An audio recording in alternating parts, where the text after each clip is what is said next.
A few years ago, I talked to Max Katz, who was a public health and community health major, and he really opened my eyes up to the public health and epidemiology field, and I really wanted you to listen to this interview and see what I had to ask.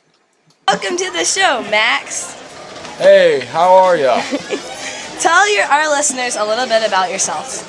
I'm 20 years old. I'm going to be a junior at the University of Maryland. I'm studying in the School of Public Health, and my major is community health. So what exactly does your major mean? We look at populations and diseases, and that's one side. The epidemiological side is that I look at populations all over the world, all over the country, all over in different regions of areas across the world, and we assess kind of what kind of diseases are there, what's going on with the health over there. That's one part of it. Then there's also the way to be healthy yourself. So talking about not smoking, talking about alcohol and drug and sexual health and all that kind of stuff. And we're making sure that we're able to not only understand it ourselves and be able to practice that as good public health practitioners, but as people who are going to go out in the community and teach these things to others so more people become more healthy. So what kind of jobs can you get with this degree? That's a great question. I have no idea what I want to do with it. I know there are many options. There are a bunch of nonprofit organizations that are geared specifically towards a lot of health issues. So a lot of autism talking about autism and how it's like to have a child with autism and how to effectively deal with some of their challenges that they face on a day-to-day basis. Then there are larger organizations like the American Heart Association who get literature out to people who are dealing with heart problems, and there are all sorts of pretty much every organization and support group has some sort of backing in terms of a nonprofit organizational revenue stream.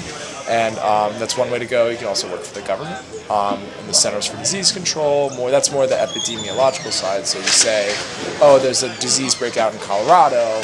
All right, we're going to send a team out there. What are we going to do? That kind of thing. And then there's just a bunch of other things. I have no idea what I want to do with it. I'll figure it out. What inspired you to go into this field?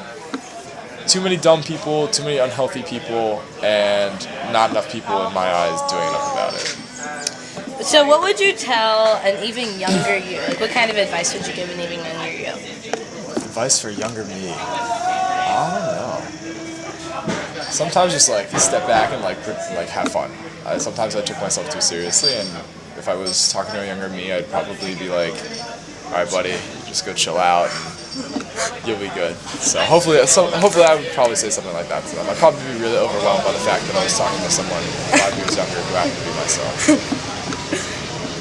Do you have any experience in your field, or did you just out of the blue just be like, oh, I want to, go into public health, or did your parents do it or anything? Well, neither of my parents are any bit involved in public health or anything actually, but I was interning my senior year of high school, so 3 years ago. And what I was doing was I was studying hemophilia, which is a disease where your blood doesn't clot and you keep bleeding. What I found myself doing that was really the only way I could really talk about what I did at work that day was to kind of dumb it down and put it in a way that my parents and my sister would understand. So what I would do every day that I would come home, and I would do some crazy experiment when I would extract DNA for 4 hours and then test it on some crazy pipetting technique and whatever. And I would do very intense science and more technical stuff, and I would take the time to dumb it down. Dumb it down is a dumb way to say it, but I would put it into something that I like to call talking around the kitchen table speak. So something that was easy to understand, easy to get across, and simple and compact, and a short little clear message. And I was doing that every night, and I got pretty good at it. And I started off in college as a biology major, wanting to do the heavy duty science, but I found myself really just wanting to explain it to people more than do it myself. So that's kind of what I was thinking about. So that's kind of how I stumbled upon it. Is this what you wanted to be as a child? If not, what did you want to be? I wanted to be an astronaut when I was a kid. I really wanted to be an astronaut. So I realized, and the reason I didn't want to be an astronaut, this is my like 5 or 6-year-old self said, I didn't want to be an astronaut because my ears would pop on the space shuttle. And I decided that day, like once I realized my ears would pop, like I never wanted to be an astronaut, and I had really no idea what I wanted to do. So kind of, I would say I stumbled upon public health as a profession. Okay. So, can you tell our listeners what are some of the differences between the job of a doctor or nurse and the job of a person in the public health field? So, excuse me, there's a lot, well, public health is a lot of preventative and awareness-based practices. So a doctor is, let's say you break your arm, right? And you break your arm and you did it as a result, like you're at a party in college and you're drunk. So you're drunk at a party and you fell and you broke your arm. Somebody in public health, well, a doctor would set your arm, put it in a cast, check on you for the next 6 to 8 weeks, and you'd be fine. Someone in public health would say you should probably stop binge drinking, you should probably be more aware of what's going on in your surroundings, and hopefully the next time it doesn't happen, or you're more conscious next time you're drinking alcohol or something like that. So that's a very simplistic difference. Another one would be, let's say someone in your family came down with lung cancer as a result of smoking cigarettes. You would, as a doctor, be trying to treat their cancer and trying to ease them through the treatment. Someone in public health would tell them to stop smoking, that kind of thing. So, what inspires you, just like in general? I have no idea. I don't know. It's a great question, Lillian.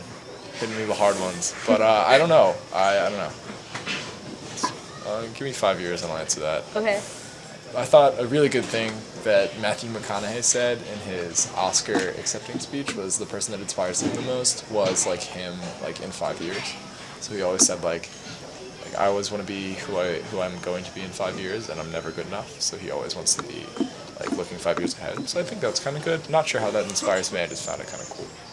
Okay. What is it like being interviewed by a child? I wouldn't call you a child, but it's certainly my first interview on a massive scale, so I would like to thank you for doing this with me. I really appreciate it. Not as nervous as I thought I would be. I'd probably be stuttering all over the place, but I'm glad I'm not. And it's been pretty positive so far. Hopefully next time I get interviewed by a child, I'll be okay. You're going to jinx it now. Yeah, hopefully I don't, but I'll be all right. Thank you. What advice do you have for children wanting to go into the public health field?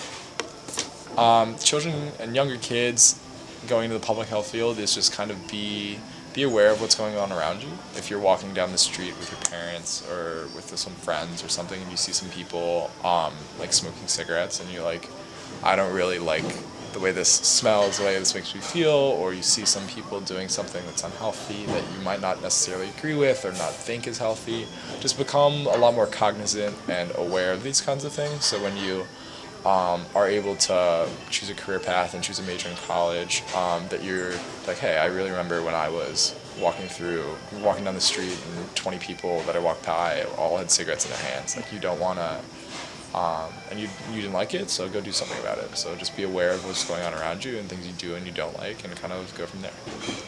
Is there anything else you'd like to tell our listeners? I'm not exactly sure who your listeners are, but I'd like to shout out to my mom if she ever sees this or hears this, and hopefully my father. My dad's a radio DJ, so hopefully his son's voice sounds as good as his. But yeah, thanks for having me on. It's a real pleasure. I'm really glad that we got to do it. Thanks for being on the show. Bye. Maybe one of you listening